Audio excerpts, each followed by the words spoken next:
Hello, beautiful ladies. It's Sona from Joyful Healing, coming to you live from Adelaide, South Australia. I help women with gut issues to reset their gut health using the principles of Ayurveda. Please say a hi if you're watching this live and put in a comment or put in hashtag replay if you're watching this replay later on. So today I wanted to talk about a very important topic, as you can see from the title of this live. Herbs and spices. Herbs and spices have been used in foods for thousands of years. Regardless of which part of the world you live in, which part of the world you come from, what your ethnicity is, there are some forms of herbs and spices that have been used in every culture around the world. And yes, they are for taste and flavor, which is a really, really big part of it. But most of the herbs and spices actually have a medicinal value. I would love to know what part of the world you're from and what herbs and spices are predominant in your original family or ethnicity style of cooking. I'd love to know where you're from and what's your favorite spice as well. So I'm Indian and we use a lot of spices and herbs, lots of them, lots and lots of them. So all sorts from coriander, cumin, fennel, asafoetida, caraway seeds, mint, like so many. It's not even coming to me now. Turmeric, of course, black pepper, long pepper. I have like a whole spice cupboard. I'll share that with you one day, but I have a huge spice cupboard. So heaps of spices, and I do use all of them. And um, all of the spices have a specific role to play, especially in gut health.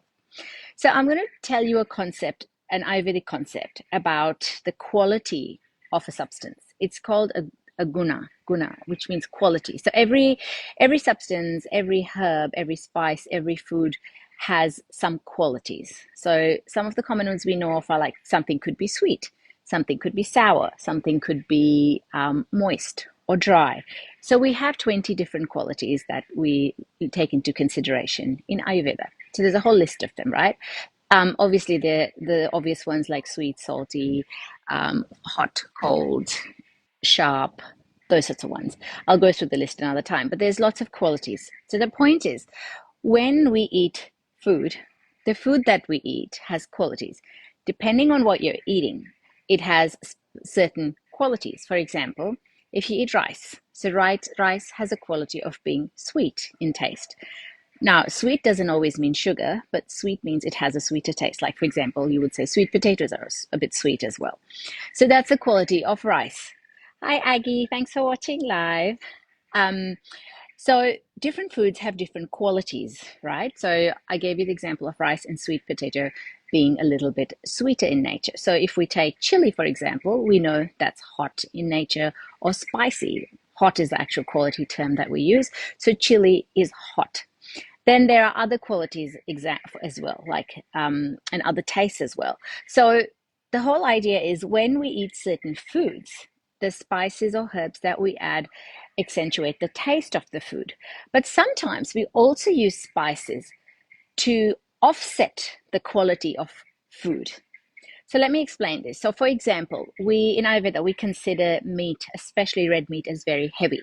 And you might have noticed that too. If your digestion is a bit slow or sluggish, and if you eat like a big piece of steak or a heavy meal, especially at night, your digestion might not love it very much, or it might be very slow to digest the steak.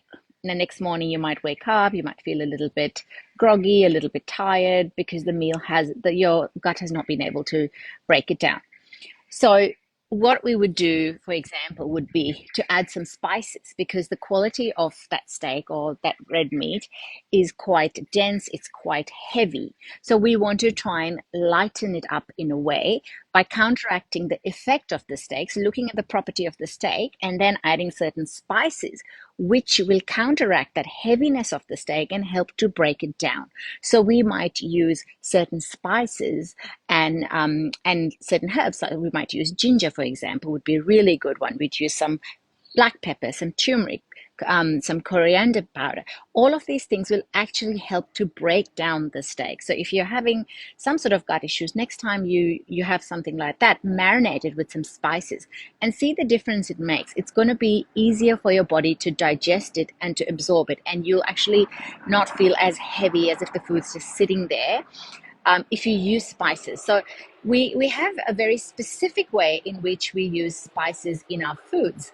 So we also make teas out of spices. So we have lots of different teas we use. And again, depending on the condition, depending on what we're trying to solve, we might do a specific type of tea that we would give you to take. We also use teas in winter, for example, when you might have a cold coming on, or you might want a little bit of extra immunity. So you might have certain teas for that as well. Another example of tea you've all heard is obviously turmeric latte. Everyone knows about turmeric latte. So there's a reason and a purpose for that. That one's used more as an anti-inflammatory. If you have an injury or if you have inflammation in your body, that's what you use. By the way, if you're interested in turmeric, I've actually done a whole half-an-hour talk on just turmeric. It's full of lots of information. Just drop a comment below. It's in the featured section of the group, but if you can't find it, drop a comment below and I'll link you to the talk. So that tells you all about turmeric. So every food has a property, every spice has a property, every herb has a property. I'd love to know what are the spices or herbs that you use in your cooking kind of on a more frequent basis, other than salt and pepper. Is there anything you'd use? I'd love to know.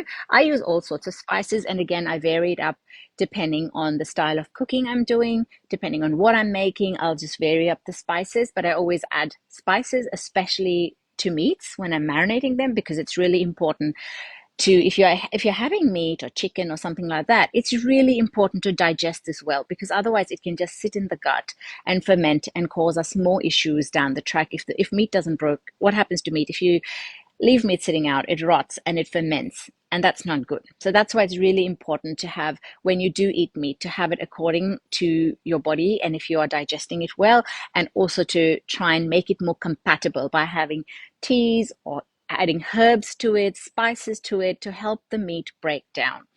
And this is a common one for a lot of my clients that they struggle with. That's why I'm sort of giving you this tip here to make sure you add lots of spices to your meat, especially if you struggle breaking it down.